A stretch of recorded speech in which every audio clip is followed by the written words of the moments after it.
Hello and welcome to the News Uncut podcast. I'm Jasmine Birtles, and today I'm joined by June Slater, who's a retired businesswoman and a political insider. She's somebody who knows a lot about politics, particularly from the point of view of the average consumer, the average voter. June, thanks for coming on.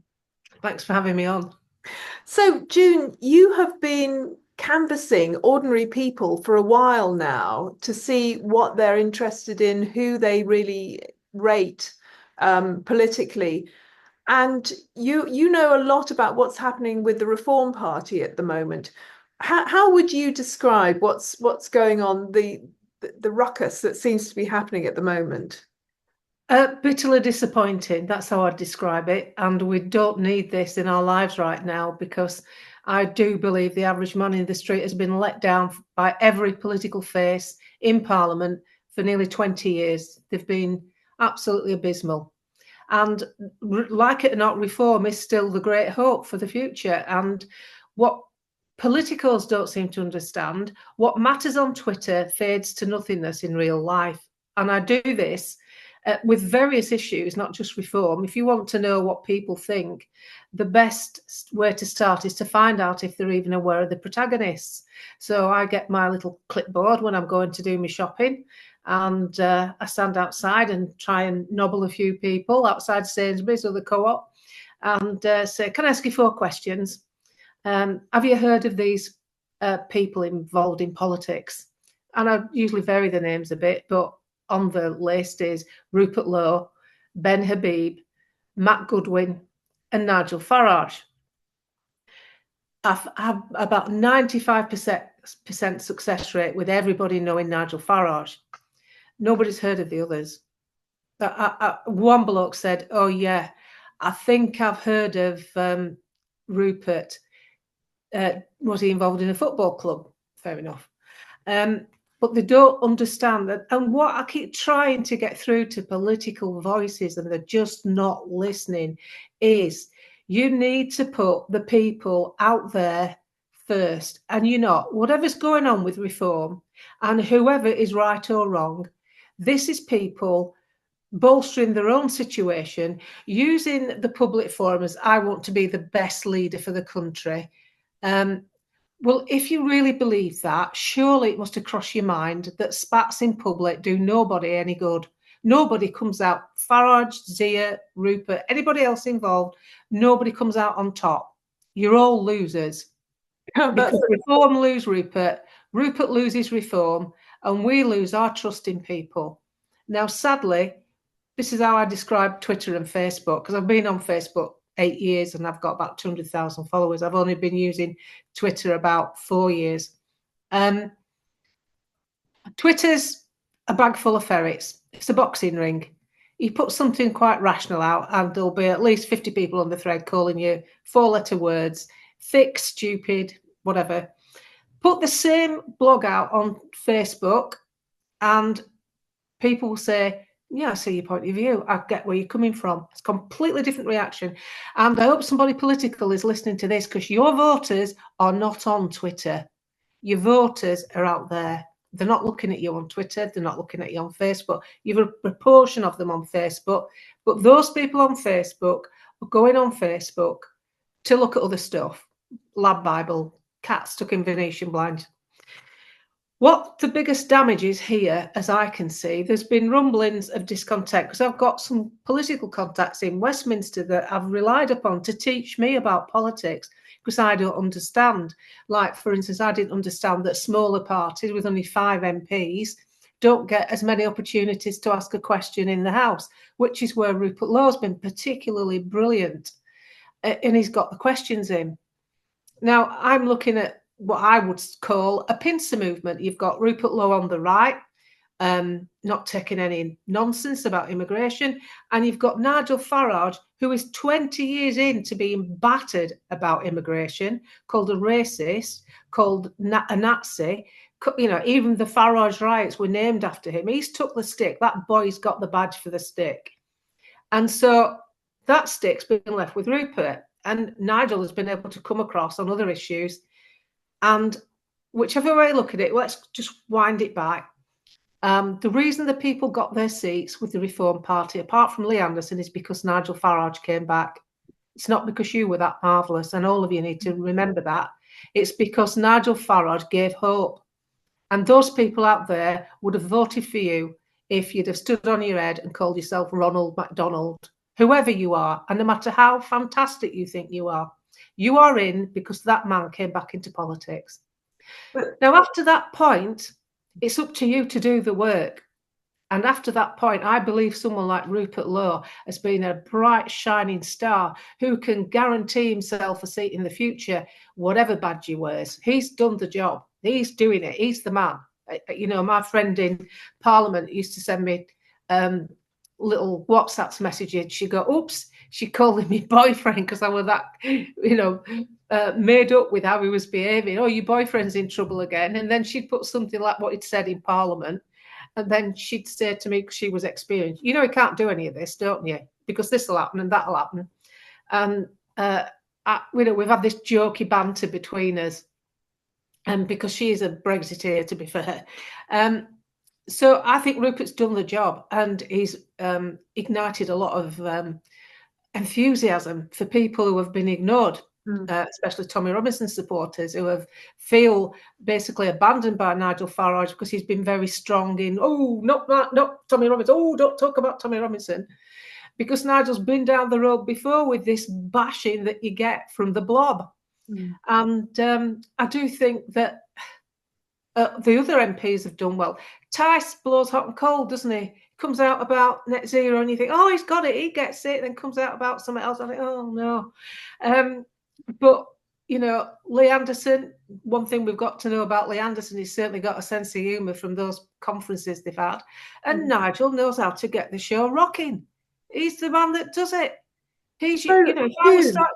Go on. You've gone through them all, which is really marvellous. And as you say, they've all got good sides to them. They've all got something to give. But now they're at each other's throats, it seems. Is there a way to pull them apart and keep things going? Or are we going to just have to see things splitting off with Rupert going with Ben Habib and the others staying with Nigel Farage? Is that the next thing, do you think? I can't see. Well, I look at it this way. Imagine that Reform's a business. Say it's my business and I've got this business and I've started it and I'm doing really well because I've got a shed load of experience and I bring in a new boy who I know very well. I've known him for years. And he comes in and, wow, he's really rocking it and he's doing a good job. But I can see him making, he's writing checks that he cannot cash because he's promising people things that's never going to happen. And if you try and explain that to the wider public, you just get called, she's up Nigel Farage backside. I'm not. I couldn't give a monkey's about any of them. I'm bothered about changing the country. And people need to understand how it has to be done. So, no, I don't see them coming back together because if somebody had gone to I couldn't believe it when I saw the article that Rupert was actually talking to Andrew Tory Boy Pierce. The clues in the nickname. He's the favourite son of the blob. And you've spilled the beans. Basically, to cut a long-winded story short, you've gone to talk to him about all your disgruntlements with the place you work in. And basically told them that you think you could do a better job than your boss of 25 years and you've been at it 6 months. And yet you think that's going to work. I think he's trying to be like President Trump, but President Trump will get away with it because when he gets in, he can just executive order, rubber stamp, executive order, rubber stamp. And you know what it's like. Yeah. Once whoever gets in tries to get any legislation passed, even with seasoned politicians, the blob just run rings around them. Yeah. They've crippled people's careers. How can anybody call Dominic Raab a bully? So there should have been a bit more communication before this went public because I'm more annoyed about him going to Tory Boy and talking to him than he might say the door would close to Nigel, but they've known each other years and they should have sorted this out in-house. And after that, the public statement, which said there was bullying going on in the workplace, didn't accuse Rupert. From what I can gather from my friend in Westminster, the woman that was in the office is very well respected with a long track record of working for MPs. And she's to no avail. Rupert hasn't apparently, from the gossip, hasn't attended to the bullying, what do you call it, claims, accused. And it's rattled on through the parliamentary proceeding because they're paid by IPSA. So they don't go to Nigel Farage or Zia with the complaints. They go through the process via Parliament, and then it's come back to the party, as I understand it. And it's rolled on from there. It's got out of hand, completely out of hand. This should have been in-house. Yeah, it should have been. And so, I mean, in the grand scheme of things, as you say, most people don't honestly care about, these sort of ructions. There is a general, those people who are close to reform, who are keen on reform, they are feeling pretty fed up. But the country as a whole, I'm guessing, isn't particularly bothered. But they are concerned. I think that there seems to be, to me, to be a concern from a lot of people that they don't have a choice of who to vote for with what we're calling the uniparty, particularly sort of Tories, Labour, Lib Dems. They seem like one party, and Reform seems to be the only alternative to the uniparty. Do you think that they still have the support of the people who are just sick of the uniparty, or has that been eroded by this complaint system? I think it's only been eroded on social media. I don't think it's been eroded in the public, because I've asked. You talk to some shoppers, talk to somebody on a dog walk, see what they say. They haven't got a clue. They don't know the names involved. They are clueless. Some might have read it but haven't taken any notice. For something like this, it's a long way down the road to an election. And my biggest fear is everything that's being said, whilst I love it, I love hearing what Rupert says. I agree with him. I want someone like that, whether people think I'm terrible. I want someone like that to run my country. But I know it's not going to happen, because half of what he's saying cannot take place. So you've got to be practical if you want to win. And you've got to take a leaf out of Margaret Thatcher's book. Appeal to the centre ground, because that's where the votes are. Whether we like it or not, we aren't enough people. We've already voted. 4 million people voted for Reform and got 5 seats. 3 million voted for the Lib Dems and got over 70 seats. That's the system you're up against. We're knackered. Reform's our only hope. And there's a lot of work. It's all right, Ben saying he might start a new party and Rupert will go with him. This is all media talk, isn't it? There's a lot of work to do. And this is what I think. When Farage was handling all this during Brexit and getting called a racist, and Bob Geldof coming out, Bob the Knob Geldof, thinking he's a terrible man. Well, no, actually, he's not terrible. He's talking for a lot of people that were fed up. But he's been through all that. He's jumped through those hoops. Time's moved on. And he did it through a time when social media was very, very censored.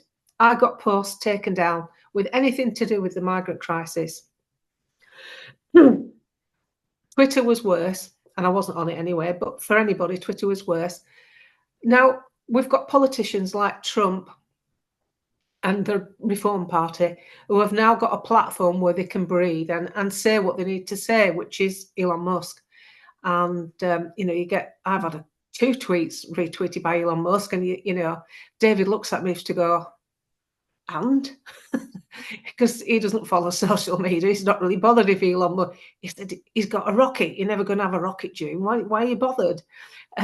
So anyway, but this is massive in social media land. You've been retweeted by Elon Musk, and it's very addictive to get invited on TV and become relevant and important, and you're the voice they're going to. I mean, I can understand that. But that isn't the real world. And no matter how much support you get on Twitter, what's going to happen is all this stuff you're saying now, when it comes up to the election, the Guardian readers, the Guardian Twitterati, they'll save all the screenshots and they'll bring it out. And then they'll bring all that crap out near an election when everybody's taking notice, and all that work Nigel's trying to do in the centre ground to build up confidence that we can be a serious contender. Because you've got to remember, there's a lot of people disgruntled with the Tories simply because they weren't conservative. This doesn't mean they want to go far right. It means they want conservatism back. They want to have lower taxes. They want small businesses to survive. And Nigel's offering that. No, and people are getting it wrong. They hear what they want to hear about immigration, and then think we're going to get our country back. Our country is too far gone. We're looking over the edge of the abyss. And any party, whoever you are, whatever you call yourself, if I'm Joe Soap representing the Trumpton party, you can't get our country back. You can only offer damage limitation. That's all you can offer. So damage limitation will be to stop the boats, stop the illegals, make getting into Britain harder, like in Australia, quicker turnaround with asylum seekers. That's all being offered by reform. And that's finally, June, that are you finding is what the voter on the street is really wanting? Is that, what is it fundamentally that you're hearing from the people outside the supermarket and on the dog walks? Well, they want a kind of Thatcherism back. They don't like her for what she did to the miners and nationalisation. They know all that. But there was a kind of semblance of responsibility in the country. Parents got up in the morning and got the kids ready for school and they gave them a packed lunch. We've got people taking them to school in their pajamas, not fed. Society's gone to pot. There's a lot of work to do. There's a lot of issues. Immigration's a key one, but it's not the only one. But the immigration impacts on everything else we do. The people in the street that I talk to on dog walks, supermarkets, give a completely different perspective to the people that follow me on social media. Completely different. On social media, it's all immigration, stop the boats. Rupert Laws are saying, I'm with Rupert. That's social media. An awful lot say, but it doesn't matter about feelings and whether people have got the right one. Reform's further down the road than anybody's ever been. 5 MPs in the House. We need to grow from there. They see that reform's still it's the only game in town. And to start anything new, I think is only going to appeal to, I hate it, call it as far right, because we're not, we're sensible, but it's only going to appeal to us, and we've already voted. There's 12 to 14 million votes to pick up from the centre ground, and that's what we should concentrate on. This isn't because Nigel's gone soft, and it isn't because I'm soft. It's because that's how I see the road to go. And if they could have kept it together, Rupert doing his thing, Nigel doing his thing, get to number 10, do the wave, get in, sort the blob out, which I think is where Zia will come into his own with his IT skills. Oh, IT is going to make a mess of that lot. Yeah. Then we'd have a really good thing going on. But unfortunately, it's spoilt-brat syndrome, no matter what anybody thinks, moaning and groaning about your plight in your job as a grown man, especially a multimillionaire, a businessman, especially on the other side, Zia, what are you doing going to police, you wet lettuce? Whatever he's done, he's not come charging through a room with a bloody sabre, has he? A few exchanged heated words. I mean, it's like, it's like jousting with a rolling pin. Get a grip. Oh, great. It's been marvellous speaking to you, June. June, how do people find you on Facebook? Is it just June Slater on Facebook, June Slater on Twitter? They usually find me quite outspoken, actually. It's June Slater Chief Gammon on Facebook. June Slater 17 on Twitter. And June Slater 63 on YouTube, which is it's more relaxed and more calm and more explanatory about what we can do moving forward. I'm more of a guru on Facebook, on YouTube. I love YouTube, actually. Great. Well, thank you very much, June. This has been June Slater. I'm Jasmine Birtles. This has been the News Uncut podcast.